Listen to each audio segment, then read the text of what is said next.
여러분 다시 오신 걸 환영합니다. 그러니까 제가 지금 다니엘서에 관한 책을 쓰고 있다고 해야겠네요. 저는 많은 것을 배웠고 그것이 하나님께서 다니엘을 통해 드러내신 몇 가지 것들을 이해하는데 정말 큰 도움이 되었습니다. 다니엘은 이런 걸 이해하지 못했어요. 그리고 이제 다니엘서 12장에 왔는데 여기서 지식이 늘어나는 것에 대해 말하고 싶었습니다. 제가 집중하려는 것은 이것입니다. 하지만 다니엘이 여기서 두 번의 부활을 말하고 있다는 걸 이해하는 게 좋아요. 하나는 영원한 생명으로의 부활인데 그리스도께서 오실 때 재림 때입니다. 물론 그건 그 자리에서 아마겟돈 전투로 이어집니다. 그리고 그 다음엔 수치와 멸시를 받는 부활이 있는데 그건 천년 왕국 후 큰 흰 보좌 심판에서 일어날 거예요. 다니엘은 환상들 속에서 천년 왕국의 완전한 통치를 보지는 못했습니다. 하지만 그의 환상은 천년 왕국 통치를 넘어 우리가 영원한 존재로 들어가기 직전 그 자리에서 역사의 최종 결과를 가리킵니다. 핵심 구절은 다니엘서 12장 4절입니다. 이게 오늘 제가 집중하고 싶은 내용입니다. 그리고 이것은 말세에 지식이 극적으로 증가할 것을 드러냅니다. 이제 저는 세속적인 지식에 대해서도 조금 이야기하고 또 성경 예언에 관한 지식에 대해서도 이야기하겠습니다. 왜냐하면 대부분의 성경 번역본에서 지식이 증가할 것이라고 말하기 때문입니다. 확대 번역본은 하나님의 계획에 대한 지식이 늘어날 거라고 말합니다. 저는 둘 다라고 봅니다.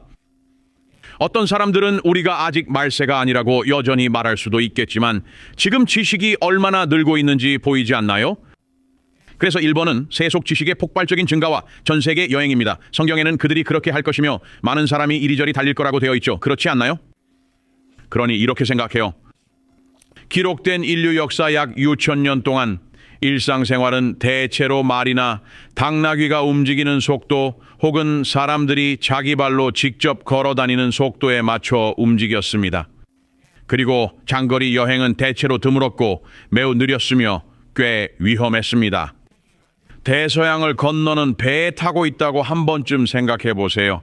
예를 들어 보스턴에서 영국으로 가는 거라고 한번 가정해 봅시다. 그걸 생각해 보세요. 배라니 그냥 느리기만 하고 하지만 지금은 비행기를 타면 여기 뉴욕에서 유럽까지 제 생각엔 대략 아마 9시간 정도 걸리죠.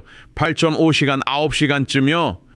그걸 생각해 보세요. 사실 저는 뉴욕에서 비행기를 타고 약 10시간, 9시간 반, 10시간쯤이면 이스라엘 텔아비브에 앉아 있을 수 있어요.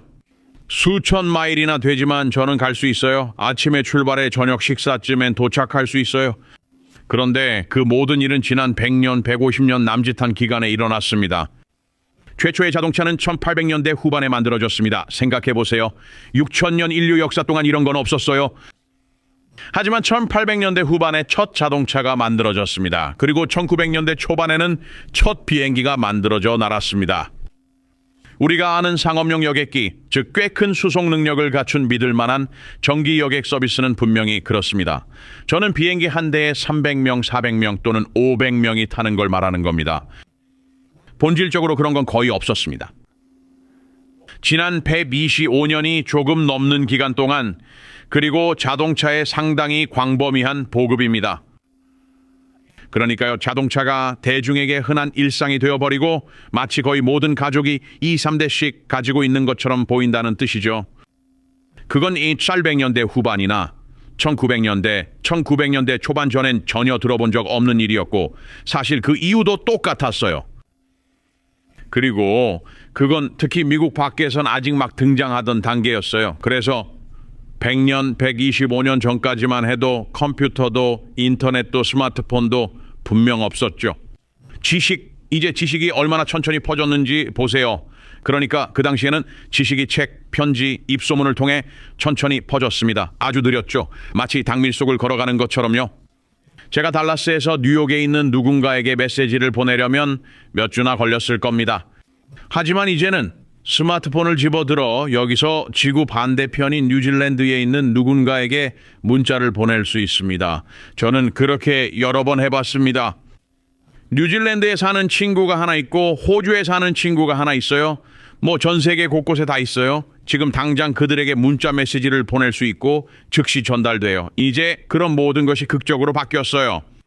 당연히 책, 편지, 그리고 입에서 입으로 전해지던 말들 같은 것들이 지난 100년 동안 크게 바뀌었죠. 그렇죠. 그러니까 예를 들면 지식의 증가, 제트 엔진, GPS 시스템, 위성 항법, 초음속 여객 비행 같은 것들을 생각해 보세요. 그리고 어떤 비행기들은 뉴욕에서 유럽까지 불과 몇 시간 만에 갈 수 있었어요. 하이브리드와 전기 차량, 자기 부상 열차, 자율, 차량, 와이드바디 제트 여객기입니다. 저는 그냥 지난 한 세기 조금 넘는 동안 일어난 일들이 정말 믿기 어려울 정도입니다. 그리고 한번 곰곰이 생각해 보세요. 지난 거의 5,900년 동안의 사람들에게는 이런 일은 들어본 적도 없고 상상조차 할 수 없고 도저히 불가능한 일이었을 겁니다. 하지만 지금 우리는 달라스에서 비행기만 타면 뉴욕에 대략 3시간, 3시간 반이면 갈 수 있습니다. 그리고 오늘날 수십억 명의 사람들이 매년 정말 광대한 거리를 이동합니다. 한번 생각해 보세요. 주요 항공사들 중 일부에는 비행기를 타고 200만, 300만 마일을 이동한 사람들이 있습니다. 그들은 이른바 100만 마일 클럽에 속하지만 그중 일부는 비행기를 타고 수백만 마일을 여행했습니다. 2025년 한 해에만 전 세계 항공 여행으로 대략 80억 명의 승객이 이동했으며 국제 관광객은 약 15억 명에 달했습니다. 그러니 1900년대 초반까지, 그러니까 그 무렵까지를 생각해 보시고 그 이후까지도 생각해 보십시오. 이제 1900년대 초반부터 지금까지, 그러니까 지난 125년 동안을 보면 어떻습니까? 고속도로, 공항, 고속철도망 이런 것들이 다니고 오가는 일을 다니엘이 결코 상상할 수 없었을 정도의 규모로 일상적인 현실로 만들어 놓았습니다. 한때 몇 달이나 몇 년이 걸리던 일이 이제는 몇 시간 만에 됩니다. 동시에 세속적 지식은 기하급수적으로 그리고 폭발적으로 계속 증가해 왔습니다. 이 추세를 추적하는 미래학자들은 이제 이것을 한번 생각해 보세요. 지식의 폭발, 세속적 지식의 폭발이 버크민스터 풀러라는 사람의 지식배가 곡선을 바탕으로 일어나고 있다는 겁니다. 잘 들어요. 1900년까지 인간의 지식은 대략적으로 100년마다 2배로 증가해 왔습니다. 1945년에는 대략 25년마다 2배로 증가했습니다. 1980년대 초까지는 인간의 지식이 대략 13개월마다 2배로 증가하고 있었습니다. 하지만 여러분 이거 한번 생각해 보세요. 오늘날에는 정말로 많은 분야에서 지식이 2배로 늘어나는 속도가 대략 12시간마다라고 추정하는 견해들도 있습니다. 그리고 물론 그것은 인터넷과 인공지능에 의해 주도되고 있는 상황입니다. 아시다시피 제 장인어른이신 어빈 백스터께서는 2020년 11월에 이제 거의 5년 반 전에 돌아가셨습니다. 그분과 저는 그러니까 인공지능에 대해서는 단 한 번도 대화를 나눈 적이 없습니다. 들어보긴 했을지 몰라도 앉아서 인공지능을 어떻게 활용해 엔드타임 영향력을 키울까라고 논의한 적은 없었어요. 단 한 번도요. 하지만 이제 인공지능이 알고리즘 같은 걸로 거의 전부를 어떻게 굴러가게 하는지 보세요. 그리고 그게 거의 다 됐잖아요. 제 장인 어빈 백스터는 인공지능을 선하게 쓰고 전 세계에 복음을 전파하는 데 활용하는 걸 정말 좋아했을 겁니다. 제 말은 저 기사 쓸 수 있어요. 엔드타임 매거진의 기사도 썼고요. 어빈 백스터가 세상 떠나기 전엔 엔드타임 매거진 편집장이었어요. 그리고 이제는 기사를 쓰려고 그저 그 고되고 힘든 과정을 거쳐야 했던 게 어떤 느낌이었는지 알겠어요. 그리고 이제는 모든 정보가 바로 제 손끝에 있으니까 글을 훨씬 더 빨리 쓸 수 있어요. 이제 제가 원하는 대로 말하게 만들어야 하긴 하지만 그래도 정보에 대한 접근성은 정말 모든 게 바로 여기 다 있고 즉각적이에요. 그리고 성경은 지식이 늘 거라고 말합니다. 오늘날 정말 다양한 분야에서 인류 전체의 지식이 전부 그런 것은 아니지만 적어도 여러 분야에서는 그 지식이 12시간마다 2배로 증가하고 있다고들 말하곤 합니다. 인터넷, 인공지능, 빅데이터 수집, 사물 인터넷, 만물 인터넷, 그리고 지식을 기하급수적으로 늘리는 데 도움이 되고 있는 빠른 과학 출판입니다. 그리고 여러분, 이건 과장 아니에요. 아주 명확히 측정할 수 있습니다. 과학 논문, 특허, 디지털 데이터, 기술적 돌파구들, 그것들이 불과 2세대 전만 해도 상상조차 할 수 없었을 속도로 그냥 쏟아져 나옵니다. 인류의 지식 저장고는 너무 빠르게 커져서 누구도 그중 아주 작은 일부를 넘어서 통달할 수 없습니다. 그리고 성경은 이러한 가속화를 정확히 종말의 때에 미리 내다보고 있었습니다. 한번 곰곰이 생각해 보세요. 자동차, 비행기, 컴퓨터, 그리고 전 세계적 연결성을 만들어낸 바로 그 시대가 많은 사람이 이리저리 왕래하리라라는 말씀도 성취합니다. 그 구절은 다니엘서 2장에 있는 게 아니라 죄송합니다. 다니엘서 12장 3절에 있습니다. 그리고 그것은 문자 그대로 물리적인 의미이면서 동시에 정보의 확산을 초가속화하고 있습니다. 자, 그것이 세속적인 측면에서의 지식이 증가하는 모습입니다. 그러나 성경은 그 지식에 대해 말하는데 확대역 Amplified Version에서는 하나님의 계획에 대한 지식이 드러날 것이며 그에 대한 지식의 증가가 바로 이 말세에 더욱 증가할 것이라고 말합니다. 와, 그런 일이 실제로 일어나는 걸 우리가 봤죠. 그렇죠? 그리고 지난 몇백 년 동안 예를 들어 1800년대 후반과 1900년대 초반에 이런 성경 예언들 중 일부를 풀어보려 한 사람들이 많았습니다. 불가능했어요. 그렇다고 해서 그들이 하나님의 위대한 남자들과 여자들이 아니었고 똑똑하지도 않았다는 뜻은 아니에요. 그냥 각자예요. 요즘 사람들이 저는 하나님께서 제 장인 어빈 백스터에게 보여주신 성경 예언들 중 대다수, 그러니까 적어도 98%, 98.5%, 어쩌면 99%를 엔드타임 미니스트리즈가 가지고 있다고 믿습니다. 그리고 하나님은 도우시며 제 장인어른이 전혀 예상 못한 방식으로 일이 진행되는 과정의 작은 뉘앙스마다 지금 우리에게 더 많이 보여주고 계십니다. 그리고 하나님께서 그에게 기초를 주셨어요. 아시죠? 어윈 백스터. 제 지식으로는 제가 그를 좀 자랑하려는 건데 사실 하나님을 자랑하는 거예요. 하나님께서 이 일을 위해 어윈 백스터를 쓰셨어요. 제 지식으로는 다니엘서와 요한계시록이 기록된 이후로 하나님께서 이 내용들을 이처럼 매우 자세하고도 구체적으로 알려주신 사람은 이 세상에서 어윈 백스터 외에는 아무도 알지 못합니다. 이제 와 데이브 너 정말 거기서 무모하게 나섰네 라고 말하겠죠. 저도 이해하지만 저는 그들 모두를 연구해 왔습니다. 여러분, 저는 하나님께서 제 장인께 기적적으로 주신 것이 무엇인지 압니다. 그리고 여러분이 우리가 가르치는 것들은 제가 그게 기적적으로 일어나는 걸 보았기에 하나님께서 제 장인께 주신 것에서 우리는 결코 벗어나지 않을 거라는 점을 이해해 주셨으면 합니다. 하나님께서는 1964년, 1965년쯤부터 제 장인어른께 이런 것들을 주시기 시작하셨습니다. 저는 1968년에 태어났고요. 제 어머니는 그러니까 아마 76년, 77년쯤 그 즈음에 어빈 백스터 목사님 교회에 다니게 되셨습니다. 그래서 저는 제 거의 평생 동안 어빈 백스터를 알고 지냈습니다. 그리고 저는 하나님께서 그에게 중요한 예언적 발견 몇 가지를 주셨을 때부터 그를 알고 있었습니다. 그래서 그건 정말 놀라운 일이었습니다. 그리고 저희 Understanding the End Times DVD 시리즈 전반에 걸쳐 기본적으로 제가 거기에 나와서 그 수업을 가르쳤다는 것을 보실 수 있습니다. 하지만 어윈 백스터가 하나님께서 그에게 보여주신 것에 대해 간증하는 부분에 이르렀을 때는 그건 꼭 어윈 백스터가 해야 했습니다. 그래서 저는 그 수업을 가르치고 업데이트된 버전도 만들었고 그러고 나서 제 장인이 나와서 하나님께서 이것을 제게 기적으로 어떻게 보여주셨는지 여기 있습니다 라고 말합니다. 왜냐하면 그것은 하나님으로부터 온 기적의 계시였기 때문입니다. 어윈 백스터가 그보다 먼저 이런 것들을 이해하려 애쓴 사람들보다 더 똑똑하거나 더 영적이었던 건 아닙니다. 그저 때가 맞았을 뿐입니다. 그리고 이 모든 찬사는 하나님께 속합니다. 이것은 하나님의 말씀이며 단지 드러날 때가 되었기 때문입니다. 우리는 바로 여기 끝때에 있습니다. 하나님께서 말씀하셨습니다. 다니엘아, 네 책을 닫고 봉인하라. 그것은 마지막 때의 사람들을 위한 것입니다. 우리가 바로 그때에 있습니다.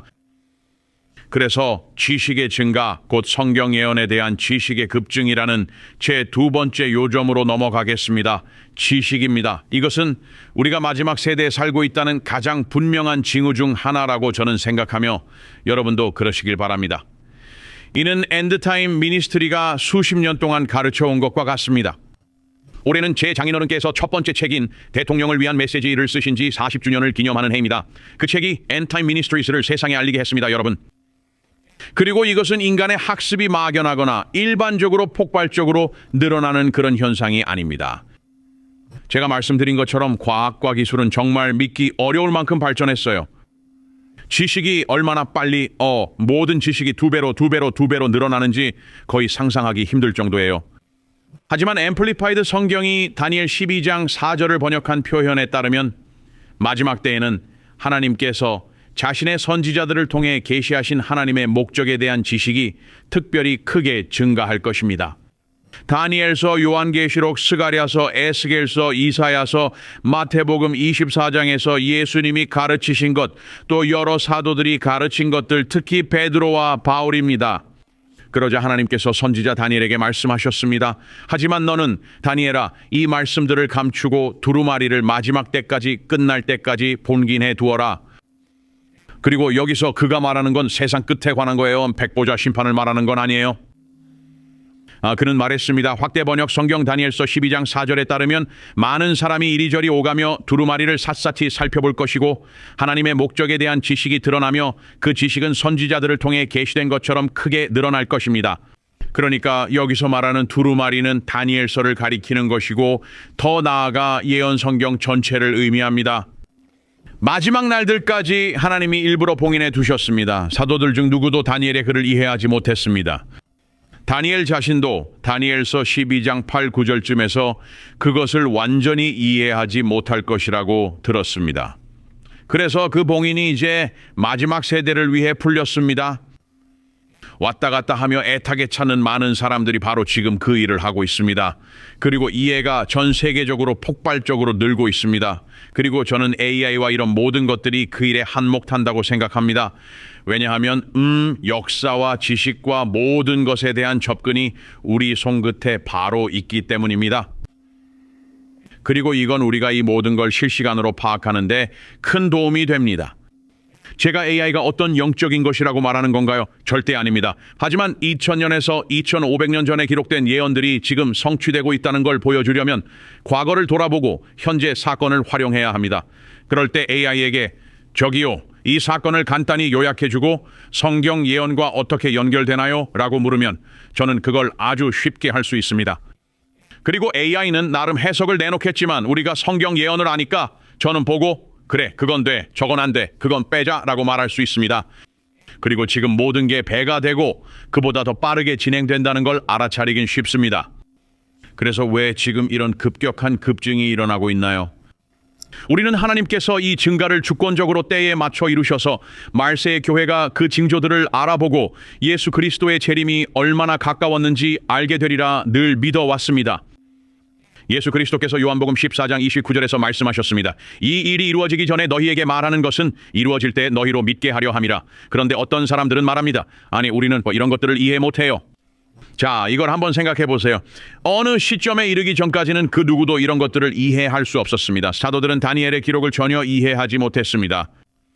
하지만 이제 우리는 마지막 때의 끝자락에 와 있습니다. 이제 우리는 그것들을 이해할 수 있습니다. 다니엘, 예수님, 사도 바울 그리고 요한은 모두 요한계시록 13장에서 너희는 마지막 때의 이 일들을 이해할 수 있다라고 말했습니다. 그럼 예수 그리스도의 재림이 얼마나 가까이 왔는지 살펴보겠습니다. 자, 그 예언이 우리 눈앞에서 어떻게 펼쳐지는지 보세요. 기술은 성경 공부에 존재하던 많은 장벽들을 상당 부분 없앴습니다. 그리고 여러분은 말하겠죠? 글쎄, 그게 무슨 뜻이죠? 글쎄요, 생각해 보세요. 스마트폰, 성경 앱, 온라인 행간, 대역 텍스트, 성구 사전, AI 보조 번역 도구는 어떤 신자든 즉시 수십 가지 번역본과 히브리어 및 그리스어 원문 그리고 수세기에 걸친 주석을 비교할 수 있게 해줍니다. 글로벌 번역 프로젝트들은 성경을 수천 개의 언어로 번역해 왔습니다. 예전에는 신학교 도서관에서 몇 년은 걸리던 일이 이제는 사무실이든 거실이든 도서관이든 어디서든 인터넷만 되면 누구나 24시간 이용할 수 있게 됐습니다. 그리고 이것은 전 세계적으로 두루마리를 불안하게 뒤지며 찾는 일입니다. 이제 말씀드리자면 여러분은 반드시 알아야 합니다. 왜냐하면 많은 사람들이 이 모든 책을 다 뒤져보고도 잘못 이해했기 때문입니다. 그러니까 영과 진리가 있어야 합니다. 하나님의 말씀을 공부하되 영적인 요소도 있어야 합니다. 하나님 보여주시고 이것들을 이해할 수 있도록 도와주세요. 그리고 이것은 물론 죄에 관한 어빈 백스터의 역할이었고 그는 훌륭한 목사였고 훌륭한 장인이었으며 모든 면에서 훌륭한 사람이었습니다. 하지만 성경 예언들을 밝혀내는 데 있어 하나님께서 어빈 백스터를 기적으로 쓰셔서 기적적인 계시로 영적으로 이 예언들이 무엇을 뜻하는지 보여주셨습니다. 그가 모든 걸 다 알아냈나요? 아니요, 못했습니다. 아마 그건 우리에게, 그러니까 누구든 그 사람들에게 맡겨질 거예요. 제 생각엔 그게 우리일 수도 있고, 아니면 이 일이 이제 끝날 것 같으니 천년 왕국에서 그 얘기를 해야 할지도 모르겠어요. 하지만 육적인 것과 영적인 것은 꼭 있어야 합니다. 성경에는 하나님은 영이시니 예배하는 자가 영과 진리로 예배할지니라 라고 되어 있습니다. 하나님을 아는 두 가지 방법은 기도와 하나님의 말씀 공부입니다. 그래서 그런 걸 알아내는 방법은 이거예요. 당신은 그 과정을 거치고 기도하는 마음으로 있을 거고 하나님께서 신적 계시로 당신에게 보여주실 거예요. 그리고 당신은 하나님의 말씀을 공부하게 될 겁니다. 그게 유일하게 통하는 방법이에요. 그러니까 하나님의 말씀을 그냥 공부하시면 되고 기도하지 않으시면 그건 일어나지 않을 겁니다. 예언 가르침도 또한 희귀한 것에서 어디에나 있는 것으로 변해왔습니다. 그러니까 생각해 보세요. 책도 있고 영상도 있고 팟캐스트도 있고 컨퍼런스도 있고 매일 방송도 있고 엔타임스 존 TV와 잡지 사역을 포함해 우리가 하는 다른 모든 것들, 컨퍼런스와 제품들, 이런 모든 것들이요. 그리고 우리는 한 세대 전이라면 이런 진리들을 결코 들어보지 못했을 수백만 명에게 다가가고 있어요. 예루살렘 시내 한복판에서 어느 날 제가 우리 대학에서 밖으로 나오는데 어떤 남자가 데이브 로빈스라고 했습니다. 제가 안녕하세요, 잘 지내요? 라고 하니 악수했고 그가 형 유튜브에서 여러분 늘 봐요 라고 했어요. 그래서 제가 어디서 오셨어요? 라고 묻자 그가 이집트요 라고 했어요. 그리고 그는 유튜브에서 수년간 저희를 계속 봤어요. 성경 예언에 대한 지식이 정말 폭발적으로 증가하고 있습니다. 저희는 전 세계 곳곳에 사람들이 있습니다. 저는 말 그대로 전 세계의 사람들로부터 늘 이메일과 여러 연락을 받습니다. 한때 그저 크고 두껍고 먼지가 쌓인 신학책 같은 것들 속에만 갇혀있던 주제들이 이제는 전 세계의 소그룹과 온라인 포럼 그리고 각 가정에 부엌에서까지 이야기되고 있습니다. 그리고 엔드타임 미니스트리는 요한계시록, 다니엘서, 마태복음 24장과 다른 모든 예언서들을 이해하려는 갈망을 직접 봐왔습니다. 그리고 시대의 징조는 이보다 더 클 수 없을 정도로 커진 적이 없습니다. 왜 그럴까요? 때가 되었기 때문입니다. 마지막 때에 그곳에서 하나님의 계획과 성경 예언에 대한 지식이 늘어나는 것입니다. 그리고 또한 현재의 사건들입니다. 그것들이 이 난해한 예언들을 명백한 현실로 바꾸고 있습니다. 세계 정부, 세계 종교 이런 여러 가지 것들을 이야기할 때 이것을 생각해 보십시오. 엔드타임 미니스트리즈는 하나님께서 현실 세계의 전개를 사용하여 성경을 밝히고 계신다는 점을 반복해서 지적해 왔습니다. 이렇게 생각하세요. 몇 가지 예를 들겠습니다. 그러니까 1948년에 이스라엘이 기적적으로 다시 세워진 일과 20세기 이전에는 불가능했던 수십 가지 예언을 성취하는 유대인들의 재집결을 살펴보겠습니다. 확실히 전 세계 통신, 위성기술, 인터넷은 온 세상이 특정한 종말의 사건들을 보게 될 것이라는 요건을 충족합니다. 요한계시록 11, 15 마태복음 24장 9, 5, 10절 예수님은 마태복음 24장에서 이 천국 복음이 온 세상에 전파되리니 그제야 끝이 오리라 라고 말씀하셨습니다. 우리는 지금 그걸 할 수 있는 도구를 갖고 있습니다. 3세계의 아주 빈곤한 지역에서 사는 사람들이 있는데 하지만 당신이 보면 그들은 모두 휴대전화를 하나씩 가지고 있습니다. 한번 생각해 보세요. 그들은 맨발로 거의 옷도 걸치지 못한 채 이리저리 뛰어다닐 수도 있지만 그래도 휴대전화에는 여전히 접근할 수 있습니다. 저는 그게 우연은 아니라고 봐요. 어떤 사람들은 사람들을 추적하고 이것저것 하며 데이터를 모아 그걸 나쁜 의도로 쓰려 한다고 생각해요. 하지만 전 우리가 그걸 선하게 쓸 수 있다고 봐요. 대부분이 휴대전화를 갖고 있으니까요. 여러분, 전 이 휴대전화로 사람들에게 증언하고 하나님의 나라 복음을 나눌 수 있어요. 엔드타임 미니스트리에서는 이런 일이 늘 일어나요. 그리고 또 디지털 화폐, 생체인식 신분증, 중앙은행 디지털 화폐 추적 시스템도 생각해 보세요. 그것들은 요한계시록 13장 16, 28절에 묘사된 경제 통제를 위한 길을 빠르게 닫고 있어요. 누구도 이 고유한 식별번호 없이는 사고팔 수 없을 것입니다.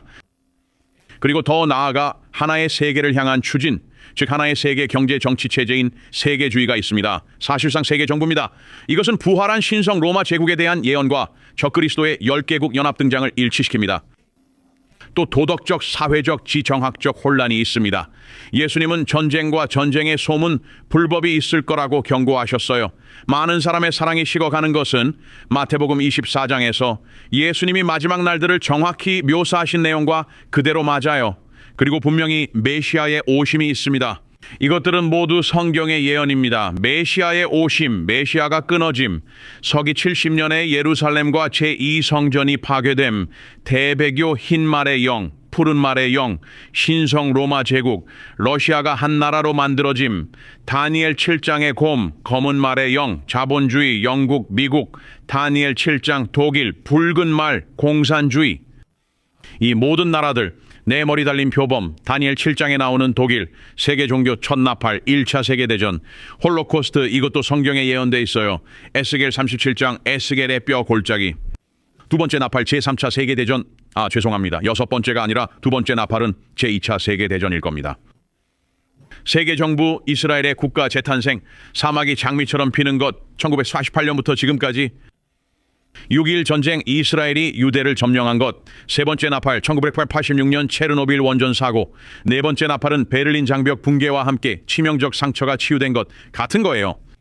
다섯째 나팔 1991년 사담 후세인과의 이라크 전쟁, 2009년 신성 로마 제국 부활, 그리고 계속해서요. 붉은 암송아지 이야기, 저와 조엘 골든, 이스라엘 방위군 IDF 사이에 일어나는 일들, 이스라엘에 우리 대학을 세운 일까지도 하나씩 짚어볼 수 있어요. 그러니까 우리는 계속 끝도 없이 이어갈 수도 있어요. 여러분, 이 모든 것은 우연이 아닙니다. 이것은 하나님께서 약속하신 대로 두루마리를 정확히 봉인 해제하시는 것입니다. 다니엘아, 이 책을 덮어 봉인해라. 이 책은 마지막 때 사람들을 위한 것이다. 불안한 탐색이 그 증거다. 지금은 신자들뿐 아니라 많은 회의론자들까지도 예전엔 못 느낀 긴 박감으로 다니엘서와 요한계시록, 스가랴서, 감람산 강화 말씀을 더 자세히 살펴보고 있습니다. 다니엘이 이해하던 것과 그 이후 모든 세대에 대해 봉인되어 있던 내용이 이제 우리에게 활짝 열려 드러나고 있습니다.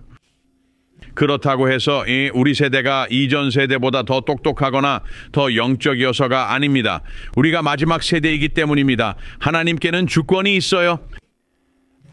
그러니까 하나님께서 우리가 때를 알아보고 준비할 수 있도록 예언적 지식이 증가하는 시점을 주권적으로 정해 두셨다고 해봅시다. 야, 데이브, 우리는 어떻게 준비할까? 라고 말해보세요. 우리는 거듭나고 다른 사람들도 거듭나게 할 거예요. 예수님께서 니고데모에게 그를 영접하라고 말씀하셨어요. 그러니 하나님의 나라 복음은 단순히 이것입니다. 하늘의 하나님께서 머지않아 다시 오셔서 이 땅에 그분의 왕국을 세우실 거예요. 그 왕국에 속하는 방법을 제가 알려드릴게요. 어떻게 그렇게 되나요? 예수님은 니고데모에게 거듭나지 않으면 하나님의 나라에 들어가거나 볼 수 없다고 하셨어요. 그렇게 우리가 준비하는 거예요. 우리는 거듭나요. 우리는 남은 평생 그리스도인으로 살기 시작해요. 끝까지 견디는 자가 구원을 받을 거예요. 그래서 저는 거듭나야 합니다. 다시 태어나셔야 해요. 그리고 나서 당신과 저는 밖으로 나가 다른 사람들도 데려와 다시 태어나게 해야 해요. 그 왕국의 일부가 되려면 다시 태어나셔야 하니까요. 우리는 어떻게 거듭나나요? endtime.com 리본으로 가보세요. 그러면 거듭나는 방법을 이해하는 데 도움이 될 거예요. 그걸 먼저 해결하고 그런 다음 예수 그리스도의 일을 위해 나가서 이 세상에 다가갈 거예요. 왜냐고요? 때가 되었기 때문입니다. 우리는 종말의 때에 있습니다. 하나님이 복 주시길 바랍니다.